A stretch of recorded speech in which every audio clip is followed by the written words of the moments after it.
Welcome to Mechanic. Today we have a 2018 Mercedes GLC 300 here, and we're going to go over the process to be able to diagnose it. So we have a check engine light that's on, and we are going to diagnose what that light is on for, and then go over that process in which you go to replace a sensor and things like that.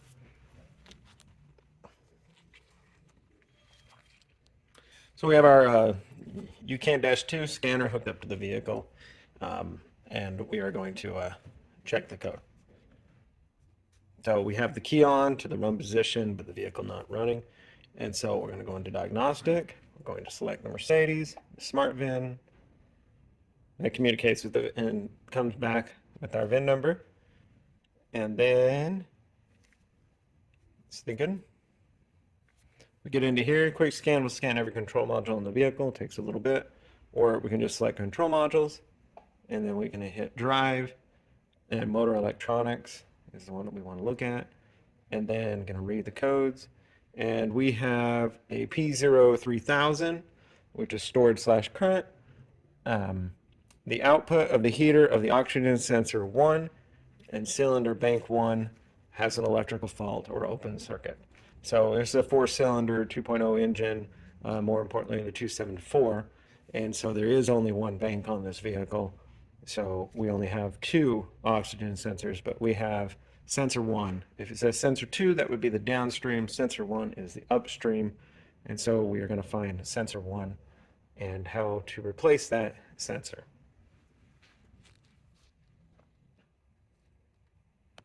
All right, so the oxygen sensor that we're looking for is on our catalytic converter, which is located right below this air box. So we do need to remove the air box to get it out, and then we'll have easy access to the sensor. We have one here, that's your upstream sensor that's right below here, and your downstream is on the back.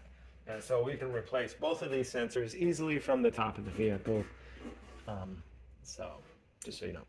So we need a 7mm to undo this clamp here, and then we also want to undo the electrical connection on the back here that goes to a airbox sensor. So we'll also pop this air tube up and off, and then being able to set that aside, and we'll get a 7mm to be able to loosen this clamp so that we can get this. Okay, so we got this clamp loosened up, so when we take this airbox piece out, and then we do want to make sure we undo the electric connection on the back.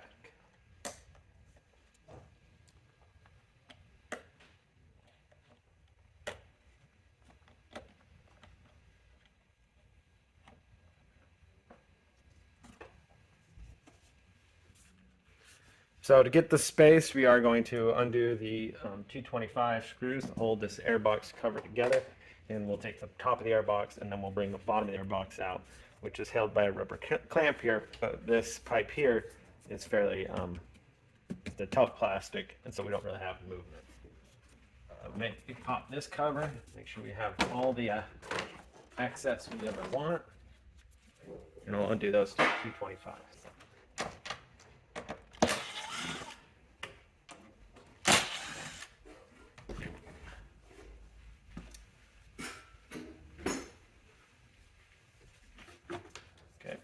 So once you open that clamp up, then you'll be able to remove that, and we also can set that aside. And then we want to pull this airbox out. We have just this rubber grommet up front. We pull that up and then pull it forward toward the front of the vehicle, and we get that airbox up and out of the way. And now we see our oxygen sensor right here, following the electric connection right here. So that is for the upstream, and the electric connection for the downstream goes up and around, and it's on the back side of the engine, just so you know. So we'll pop this out of the clamp here, and then being able to squeeze the connector and unhook it. And then it's held in a little bracket there, and another one down here. We just want to free that line there. So now we get our 22mm or the special socket potentially to get this oxygen sensor out. All right, so we either have this style, which is an offset, or we have this one that has the big old slice through it. See, we got this heat shield on here. So taking it off isn't as crucial, but putting it back on, you wouldn't want to probably use this one because you might damage your heat shield. So we'll try with this offset one that we've got to put around the cable up here, and then being able to drop it on there, and then being able to loosen it. Now, they can be a decent pain to get off most of the time, so this actually came off really nice. And a lot of times they take a lot more than that.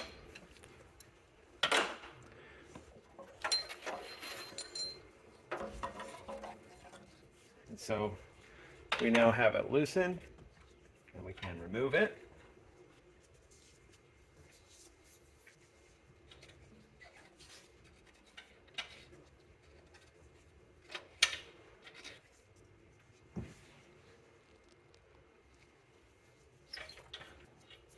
And that is our oxygen sensor removed from our 2.0 engine here. Depending on the make of your vehicle, like I said, this is a GLC. This same engine is in the Metris, and with the Metris, your airbox is on the top of the engine, and so you have space that's already open. You don't need to remove that airbox, just so you know.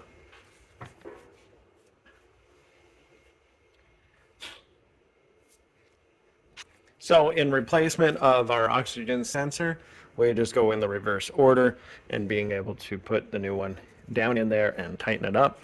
And so our upstream oxygen sensor, or sensor one,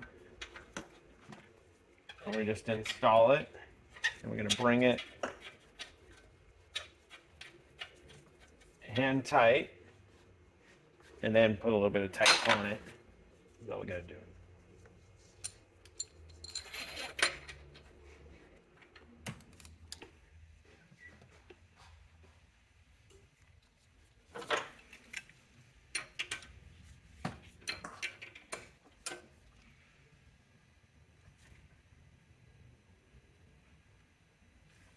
All right, so that is tightened on there for that oxygen sensor there.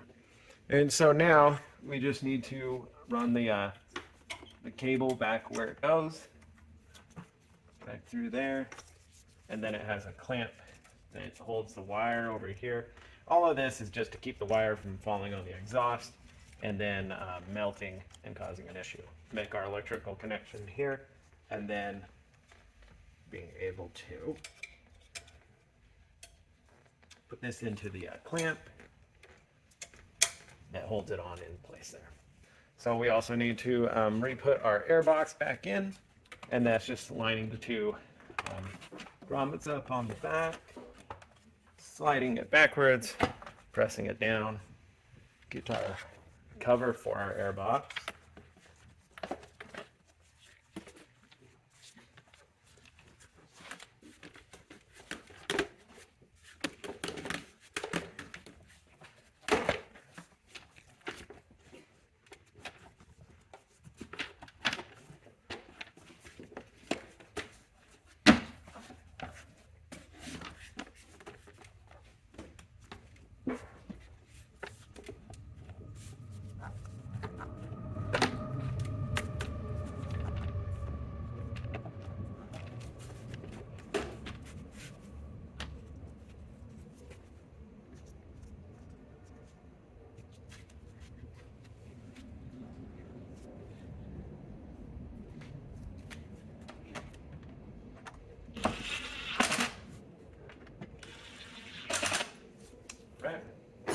So tighten that down. We have our electric connection to this sensor up here, which is a pressure sensor. And then, of course, you have your air intake tube.